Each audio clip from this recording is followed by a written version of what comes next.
तो expression for drift velocity में सबसे पहले आपने क्या करना है, यहाँ पर एक कंडक्टर बनाना है। इस कंडक्टर के साथ एक बैटरी कनेक्ट करके दिखानी है। लेंथ इस कंडक्टर का L दिखाना है।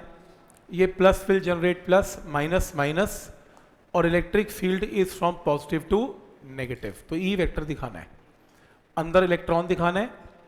इलेक्ट्रॉन पे इलेक्ट्रिक फील्ड के ऑपोजिट फोर्स दिखानी है, क्यू ई, चार्ज इज ई, तो वेक्टर है तो माइनस दिखाना है।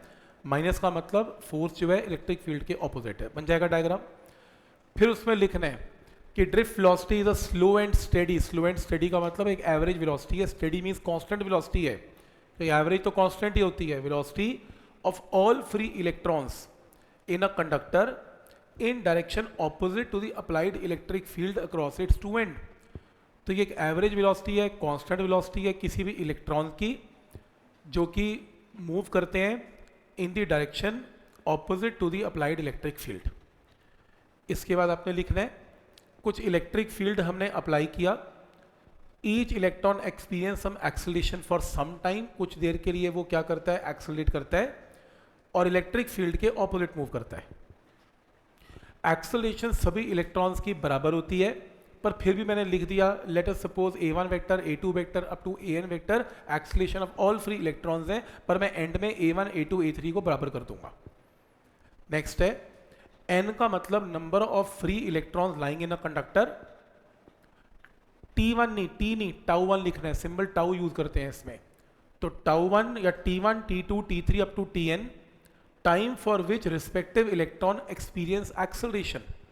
कोई मुझे ये बताएगा, वो कह रहे हैं कि टाउ 1 टाइम है जिससे कि पहले इलेक्ट्रॉन को एक्सेलरेशन मिली, और t2 टाइम है जिससे कि सेकेंड को एक्सेलरेशन मिली। बराबर क्यों नहीं एक्सेलरेशन मिली, बराबर टाइम के लिए एक्सेलरेशन क्यों नहीं मिली, क्योंकि टक्कर हो गई, टक्कर ही हो गई, कोलिजन ही हो गई। तो एक एक्सेलरेट हुआ था, उसकी t1 टाइम में टक्कर हो गई, दूसरा एक्सेलरेट बराबर वैल्यू से हुआ था पर उसकी t2 टाइम में एक्सेलरेशन हो गई, तीसरे को t3 टाइम लगा। तो ये किस्मत की बात है, किसी को ज़्यादा टाइम के लिए एक्सेलरेशन मिल रही है, किसी को कम टाइम के लिए मिल रही है।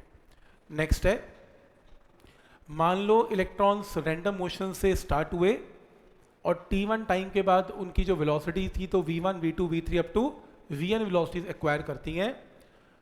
उन इलेक्ट्रॉन्स की ये वेलोसिटी फाइनल हो जाती है बिफोर कोलिजन, उसके बाद टक्कर के बाद तो फिर से जीरो हो ही जानी है। अब पहला जो इलेक्ट्रॉन है उसकी फाइनल कितनी है, v1 है, इनिशियल कितनी थी, u1 वेक्टर है, एक्सेलरेशन a1 वेक्टर है, और t1 टाइम के लिए वो एक्सेलरेट करता है। ऐसी सेकेंड की वेलोसिटी v2 है और वो t2 के लिए एक्सेलरेट करता है, और ऐसे nth के लिए ये वेलोसिटी है। ड्रिफ्ट वेलोसिटी इन सभी वेलोसिटीज की एवरेज वेलोसिटी है। तो हम क्या करेंगे, ड्रिफ्ट वेलोसिटी क्या करेंगे, v1 vector v2 vector up to vn vector divided by n। तो सभी वेलोसिटी वेक्टर का एवरेज लेंगे तो क्या आएगी, ड्रिफ्ट वेलोसिटी। v1 वेक्टर की वैल्यू क्या है, u plus A T, v2 की क्या है, u प्लस ए टी, ऐसी vn की क्या है, u plus A T divided by n। इसको थोड़ा ब्रेक करेंगे, u1 vector plus u2 vector plus u3 vector divided by n, ये अलग कर लिया। फिर a1 t1 a2 t2 a3 t3 वाली टर्म को डिवाइडेड बाय n अलग कर लिया। ये स्टेप क्लियर है। u1 plus u2 plus u3 को डिवाइड बाय n अलग कर लिया, a1 t1 a2 t2 a3 t3 को अलग कर लिया। पर क्योंकि शुरू में बता दिया था कि इनिशियल जो वेलोसिटी वेक्टर है, इस पर लिख लेना, इनिशियल वेक्टर सम, इनिशियल जो वेलोसिटी वेक्टर सम है वो क्या था, जीरो, इसको जीरो कर दिया। और नेक्स्ट है a1 a2 a3 का मैग्नीट्यूड एग्जैक्टली सेम होता है, तो मैंने फिर यहाँ से कॉमन निकाल लिया, a1 a2 a3 की जगह a पुट किया, a कॉमन आ गया तो मेरे पास सिर्फ ये टर्म बच गई।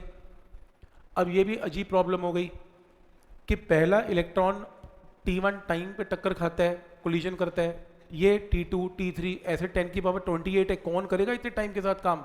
तो हम क्या करेंगे, ये t1 t2 t3 इनकी टक्कर का टाइम है, इसके बाद टक्कर हो जाएगी, यानी कि इतनी देर के लिए एक्सेलरेट होते हैं ये, हम इनका भी एवरेज ले लेते हैं। इस सबका एवरेज क्या पुट किया, टाउ, ठीक है, ये पुट कर लिया।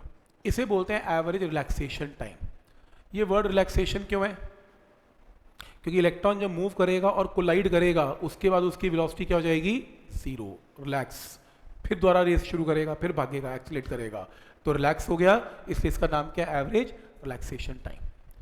और एक्सेलरेशन की वैल्यू मैंने निकालनी सिखाई थी, force is equal to minus q E is equal to m a. इस ए को उठा के यहाँ पे पुट कर दें, इसे नोट कर लें, इसे याद कर लें। This is the formula for drift velocity in terms of average relaxation time.